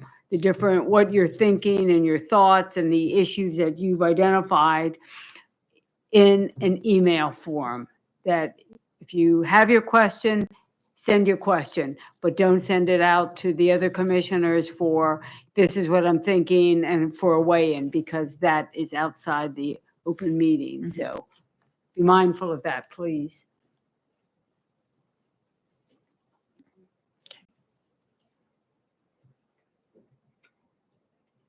So now we're moving on to site approval plan process. And I believe Commissioner Blackwelder, this was your thought about to discuss this. Is that correct? Yeah, I think that with site plan approval coming up, very weighty decisions when we're approving site plans. I think having a discussion about how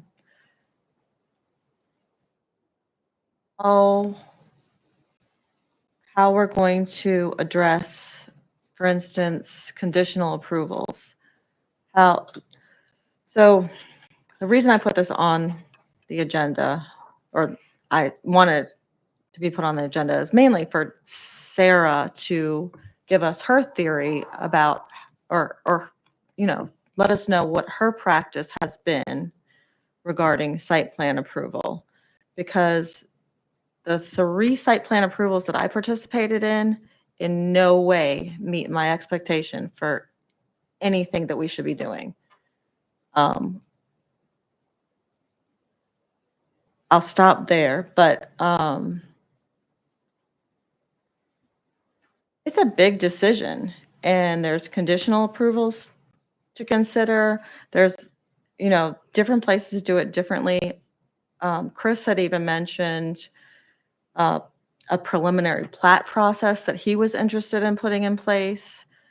And so basically, I would like to start with maybe how Sarah describes how she goes through the process, and then continue by saying how we would prefer to interact with each other while we're sitting here in front of the developer.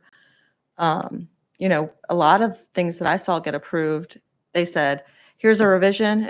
Here's a piece of paper. It's on notebook paper. It's just a revision, so don't worry about it. We want you to nod your head up and down and prove it. And I don't think that's acceptable. So revisions especially, they're a site plan approval process. It's not just, hey, I'm revising this, I'm adding 14 hotel rooms and I'm doubling the casino space, but it's just a revision, so approve it in one day.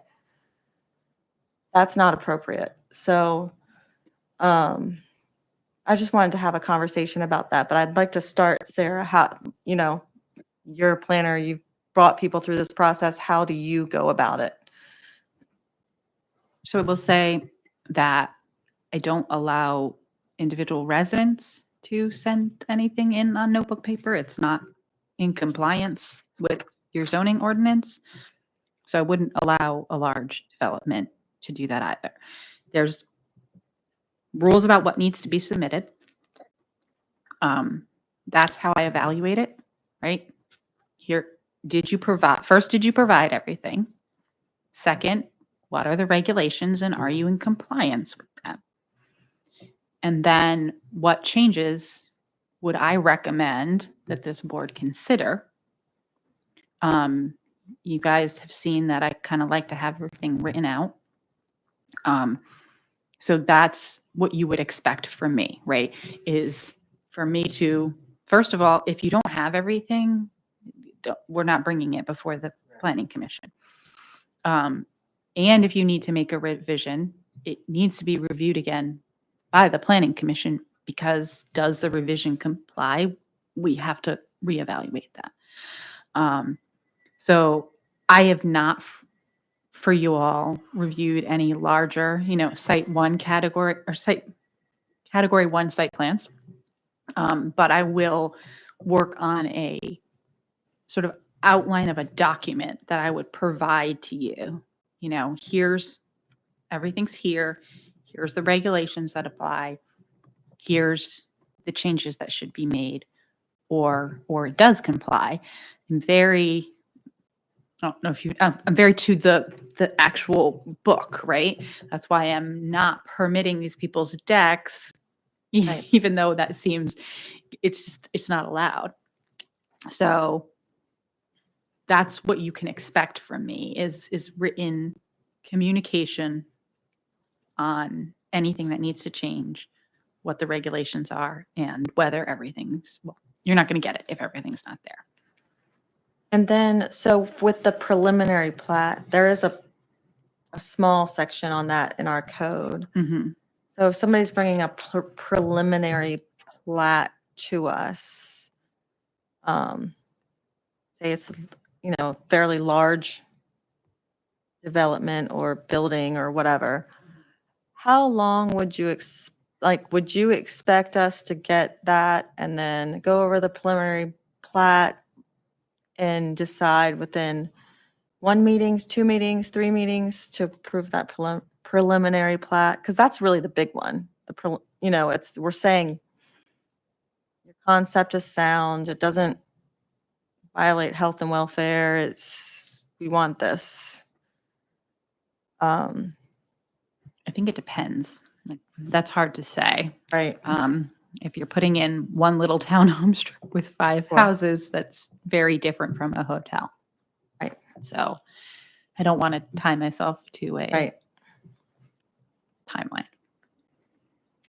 But would you expect us to have questions and then come Mhm. back a second meeting typically for something very big and impactful? Yes. Right. So it wouldn't be a one night approval typically. It depends, right? Right. On if you have questions, Right. if there's things that need to change, or if it comes in perfect and exactly how you want it to be. Right. So I don't want to. Yeah. I understand you wouldn't want to hem in the process. I guess I'm If I just could- yeah. asking the question so we don't hem it in the wrong way. Like that's the expectation. We get a big project and I don't. the expectation is immediate approval because that's how, when I first came to the commission, that is how it felt like.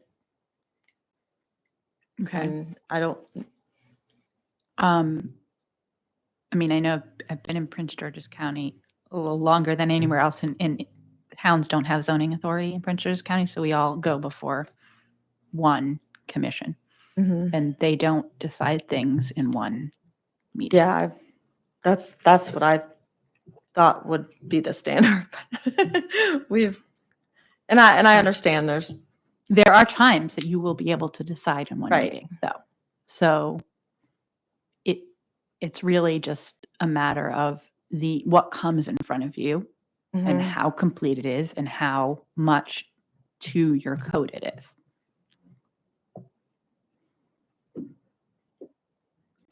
I mean, And will they do those 3 stages, a preliminary and then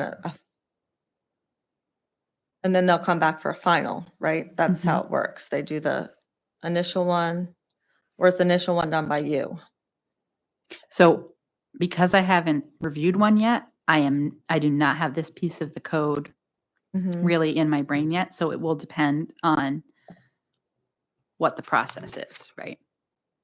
Yeah, I don't even think it's in our zoning ordinance. I think it's in that 245 or So division. I will familiarize myself with the process because I know there are some on the way, but I Okay. have wanted to deal with some of these timely issues in your critical area ordinance before focusing on it. Okay. Yeah, I can tell that you like to rely on the code, so obviously Yes. we better make our code really good.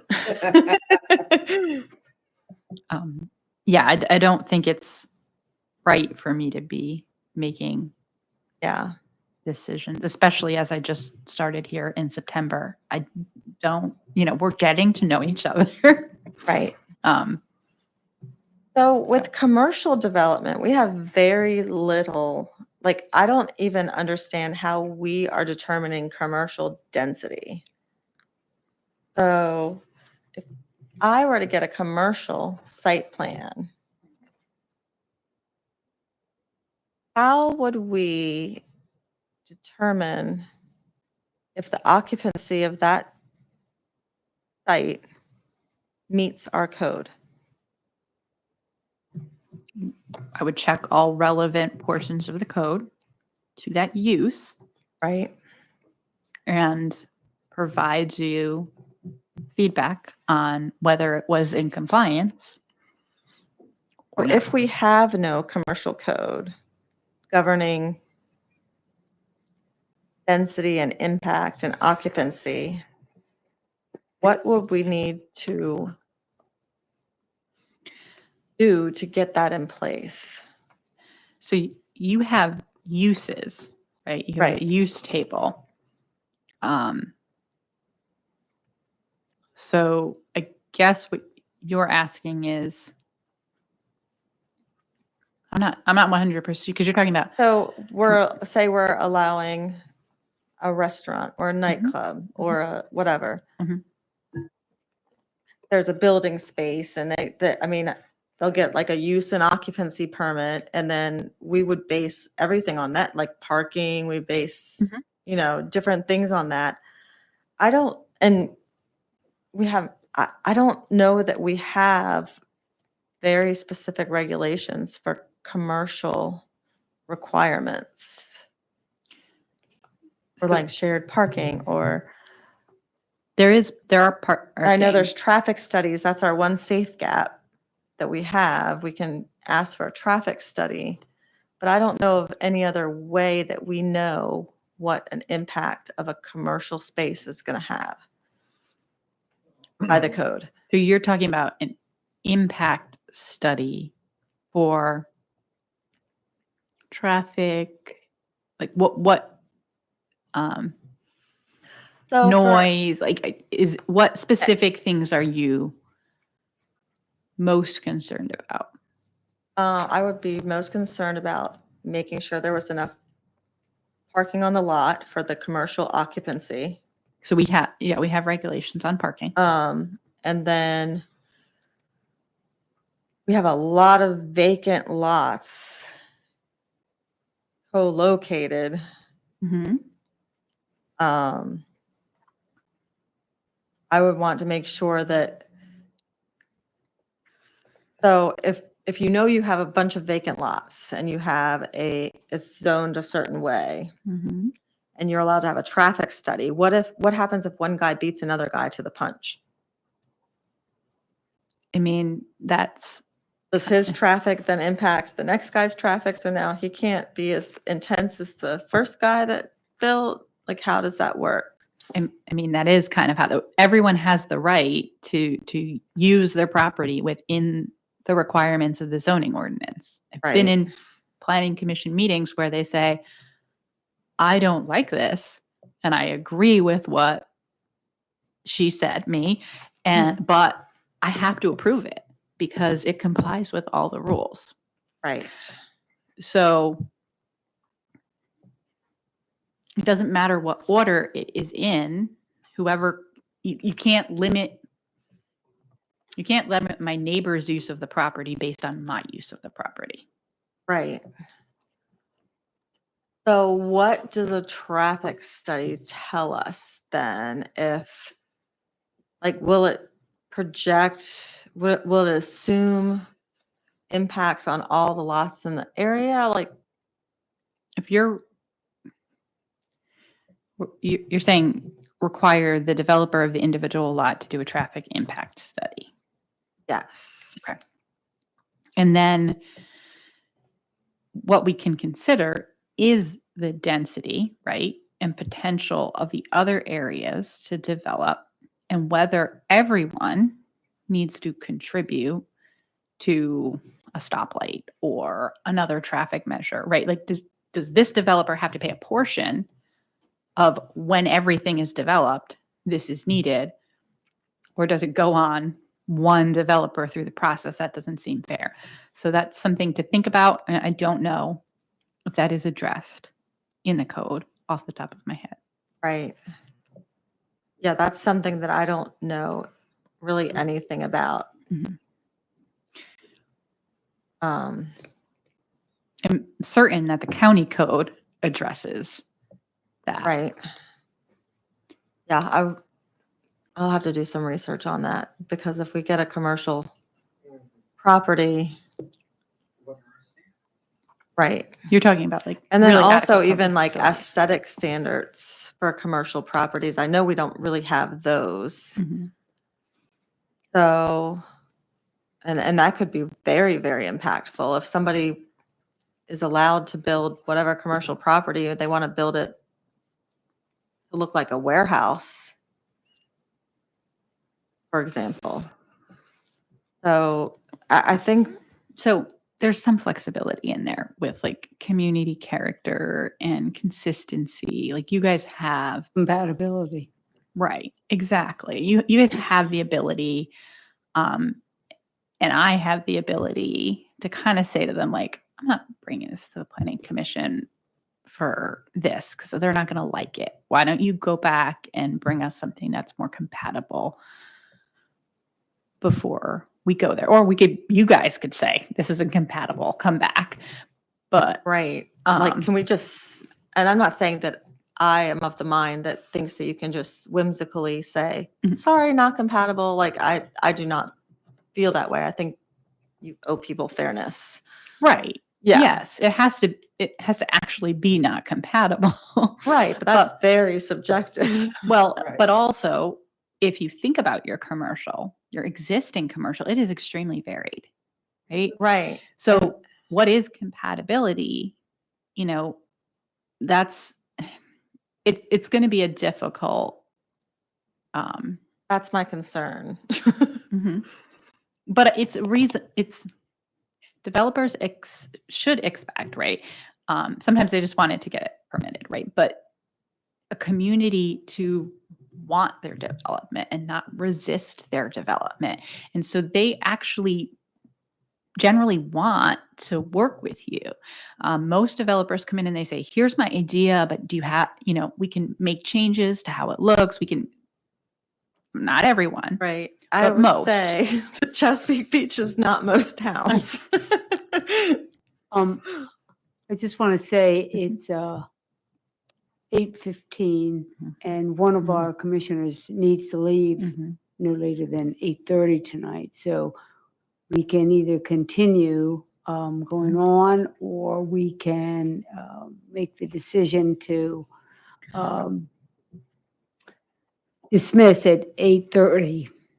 So If it helps, since I gave up the zoning list, I am making another list because I like them of all the things you guys have said tonight and in the past that you want to discuss. And then I'll send that to you, Madam Chair, so that you can, because there's no way to do everything all at once. certainly. And I also just want to make the comment that certainly, the idea isn't to, be on a fast pace to review Right. an application and, get it in, get it out. But I also think there's also a happy medium between perseveration. We can't address everything. And I think that's important in our review, as well as, just discussing about the process right now. I think there has to be, considerable faith and your expertise and knowledge of the town planner, that Mhm. obviously, if you're going to put through a site plan that's going to come to us for review, that it is complete, it is entire, it is in compliance with what are our ordinances. And, although there might not be a specific standard, by review of the plan that Right. it might not be in conformity with our compatibility. So I think there also has to be a trust of your capacity as town planner. So I just want to say that. Do we want to dismiss at 8:30, or do we want to continue? That's what's before you now. I'm fine with dismissing at 8:30. Would you be against looking at the commercial code and bringing up any concerns that you might have after you read it? Well, can we just wait? Right. Let's decide if we're going to continue on. So, It doesn't make sense to me to have one person leave and the rest. okay. Yeah, we should just. Is everybody in agreement? Absolutely. I don't care whether we stay or go. So what is that? Well, I'm not sure how we, Deferring to the rest of us, I guess. is that abstination? If you want to stay, I'm happy to stay. If you want to go. Okay. You're agreeable. I like then- it. Agreeable guy. He's Switzerland. Okay. So, Vice Chair? I mean, we aren't deciding anything. We're just talking about stuff. So what difference does it make?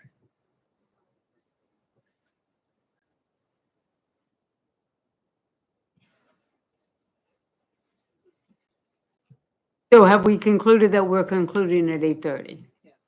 Yes. Okay, so having said that, do we want to go to the comments by commissioners? Comment at this time. Vice Chair? I just wanted to comment that our wonderful clerk, Ms. Hum, and I were going over this rules of procedure and discovered that we've got a conflict with our current code, so we need to go over this again. And so, Ms. Franklin, when you put this, okay, there you go. Thank you. That's got to be re-evaluated, reviewed again. Thank you. Blackwelder? I'll just comment, Sarah, I really appreciate your thoroughness, and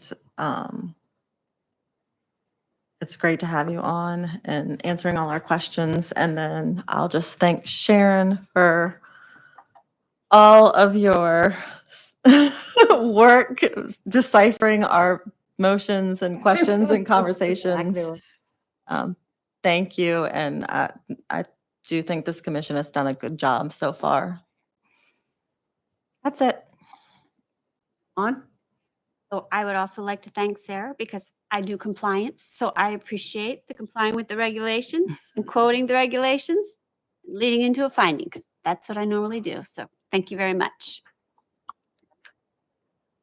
I will agree with the consensus that thank you so much. It's very helpful, and it's a great guide for us to have the written memo, because it's very clear what is good, what's acceptable, what's not acceptable, what's current, and you've really you've been a great guide for us as whatever the topic. And it really, I think that was one of our concerns before in the meeting, that this was decided the previous meeting, but then in the next meeting we never it it was omitted or we didn't see it. So this way, there's a record of exactly what we've been provided. So thank you. And they're very clear and concise as well.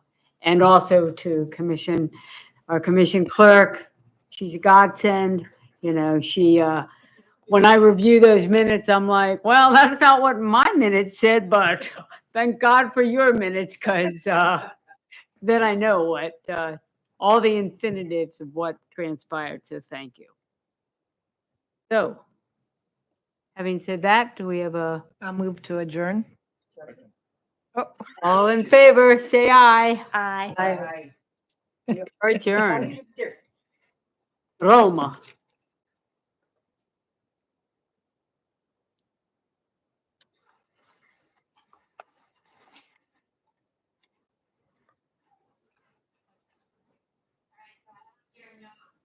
I have your notes for Berlin. They will tell me they've been there, what I need to see.